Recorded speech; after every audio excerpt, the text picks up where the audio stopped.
All right. Hello, everybody. Hope you're doing well. This is Mr. Huff, and I'm going to be talking with you about Unit 3 exam. Now, I know you've all been working really hard on Unit 3, going through all the lessons, learning about the legislative branch, understanding how Congress works and how the Senate works and the House works and some of the powers and some of the things that they do. And you've got that all straight in your head and you're ready to go sit down and take the test. I want to remind you of something here. Every test that we do has modifications for the short answer questions. Okay, it's really, really important that you do those modifications.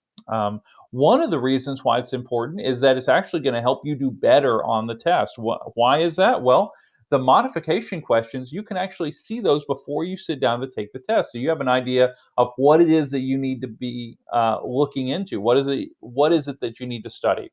I'm going to show you how to do that really quick here in this video. The first place you're going to go is you're going to go to the virtual classroom, the class message board. And if you look, there's all kinds of great information. If you're not familiar with the class message board, I strongly encourage you to check that out. It's under the thumbtack in the top right-hand corner of your Connexus screen. But we'll go to the class message board, and then we're going to click Lesson Modifications. Okay, and that's going to take us here. And lesson modifications, if you're in the standard section, there you are. If you're in the honors section, there's your link there.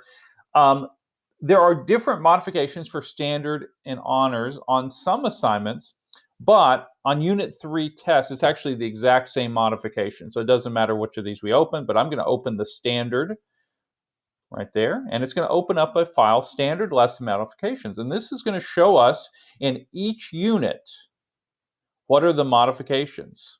Okay, and maybe you've seen this, you've gone through and you've done the portfolio modifications, for example, they're right there. Well, Unit 3 Lesson 10 exam, right here, we're going to take a look at that. I'm going to open this up, and it's going to let us look and see what are the short answer modifications. All right. There are 4 questions here, and they're each worth 5 points. So 20 points on your test is devoted to these short answers. That's a big chunk, guys. That's the difference between doing really well and really struggling. So I strongly encourage you, be sure that you are answering those modified questions. All right, and again, you can take a look before you take the test, have an understanding or an idea of what it is that you'll be asked about, and that way you'll have be able to prepare for that. Okay. In this case, for the Unit 3 test, there are 4 modified questions. Question 1, explain how the legislative branch checks the executive branch. Modified question 2, explain how the legislative branch checks the judicial branch. Modified question 3, explain how the legislative branch is checked by the executive branch. And modified question 4, explain how the legislative branch is checked by the judicial branch. So this modification is all about the system of checks and balances, and specifically how that relates to the executive branch, or excuse me, the legislative branch. Now, I'm not going to go through and answer each of these for you, but I want you to think about how these 3 branches are interconnected, and that's going to be really, really helpful for you in doing well on this modified short answer questions. Okay, so for example, how the legislative branch checks the executive branch. So think about things that the executive branch does. The executive branch, for example, signs bills into law, but also the executive branch can veto an act of the legislative. And the legislative, though, can turn around and override that veto. So that's one way that the legislative branch is able to check the executive branch.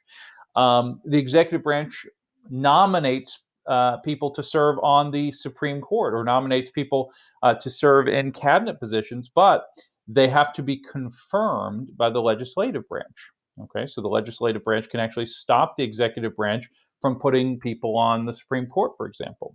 Okay, so that's just kind of one way to think about this, but it's really, really important. I want you to think about how the legislative branch, the Congress, all right, both checks and is checked by the other 2 branches. All right. If you think about that before you sit down and take your test, you're going to do really, really well. So, as always, if you have any questions, don't hesitate to reach out to me or Mr. Galt.